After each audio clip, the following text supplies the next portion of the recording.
Alright, today I'm going to be doing a Season 3 recap, as well as some things that I want to see in Season 4. So this is the first time I'm doing a video like this, but basically my goal is to just go over what happened in Season 3, and also, talk about what's going to happen in Season 4, or things that I'd like to see in Season 4. If I missed anything from Season 3, let me know, and if there's something you want to see, let me know. So first thing I'm going to start off with is the Battle Pass. The Battle Pass that we got this season was pretty good. We got a lot of weapon variants and a lot of skins. As you can see here, these are some of the skins that you get in the Battle Pass. Obviously, with the first and final skins both being Alex, he was kind of this season's, big character. We also got two guns in the Battle Pass, the SKS, which is a new marksman rifle, a semi-automatic marksman rifle, as well as the Renetti, which is a pistol, which, as I'm sure many of you know, had a burst attachment as well as an akimbo attachment and was swiftly nerfed. Let's just say that. We also got a Bruin MK9, which was a LMG. We got that later on in the season. Aside from the Battle Pass, it was a LMG that basically people were able to turn into somewhat of an AR if you put down the 60 round mag attachment on it, and it was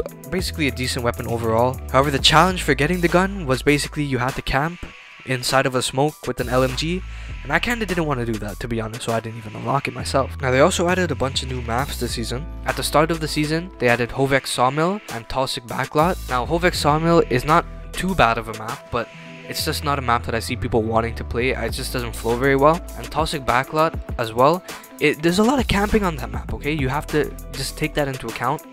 There's a lot of rooms where people just sit there and camp, and it's not that fun. Hard Hat, though, that's the map that everybody enjoys. It was added later on in the season, but it's Hard Hat. Everybody loves Hard Hat. Now, they also added Anaya Incursion, which I don't know why they did that. I mean, I don't know a single person who liked Anaya Palace, and none of the people who liked Anaya Palace probably were asking for a smaller version of it, but you know what? Whatever. They also added Isle 9, which is a gunfight map that just basically takes place on a small part of Superstore.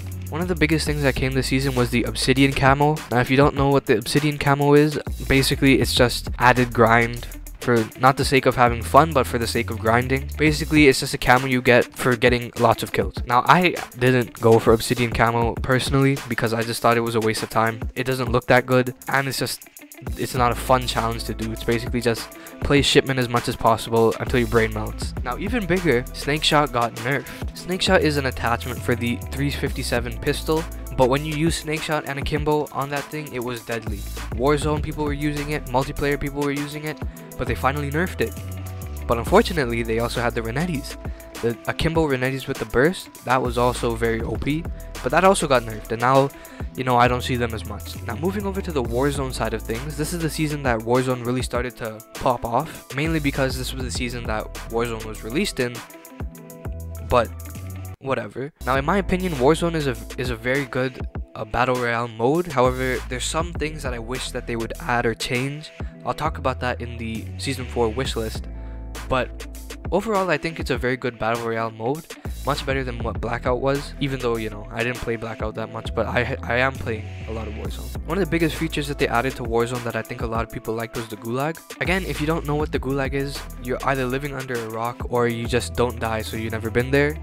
But basically, if you die in Warzone, like before the 6th circle, you have a chance to fight another person who's also died, and the winner gets to go back. I think that's a really fun mechanic that they added because, a lot of times when you're playing Battle Royale game modes and you die, you just have to sit and watch everybody else who's alive, right? But then, even if you make it back to your Gulag and die again, people can still buy you back. And that's another thing I think Warzone did very well, because when you die in Warzone, you don't just sit back and have to watch everybody else who's alive. You can always come back no matter what. People will always find money, and when they find that money, they can always buy you back. Now, Warzone by far is not a perfect game mode. There's something called camping that I'm sure a lot of people have had to deal with. The game mode was made for you to camp. Like, it's not possible that they expected people to be running around the map when they put rooftops and houses that if someone's running Ghost, you literally can't tell if someone's in a house because they have Ghost on and they're sitting in the roof, and even if you have a UAV, you can't see them because they have Ghost on, and Ghost doesn't work properly in this game. But you know what? I digress. let's move on. The Warzone bunkers were also a thing that people were getting very excited about. Unfortunately, I did not get a red key card, but here's what the outside of the bunker looks like. But basically inside the bunker, all you can find is some golden chests, some regular chests. There's another door inside the bunker, but people don't know how to open that one yet, or it can't be opened yet. However, one of the bunkers, bunker 11, which I also haven't gotten into because it's kind of a difficult process. Basically, you have to run around the map, find phones, pick them up, and then go around the map again, finding more phones, picking them up, and then you get a code, and then you go into the bunker, and then you enter the code. But you know, that was just a little too much work. All you basically get from the bunker is an MP7 variant that you can use in multiplayer, but the variant isn't that good anyway, so I just, you know, it's not worth it. However, inside of bunker 11 is also some nukes and stuff. Now that is either a hint to the next COD game or a hint to what's gonna happen in season 4. So, you know, things are getting pretty exciting. So that's it for the season 3 recap. Now I'm going to talk about some things that I hope to see in season 4, or things that we have already known to be confirmed.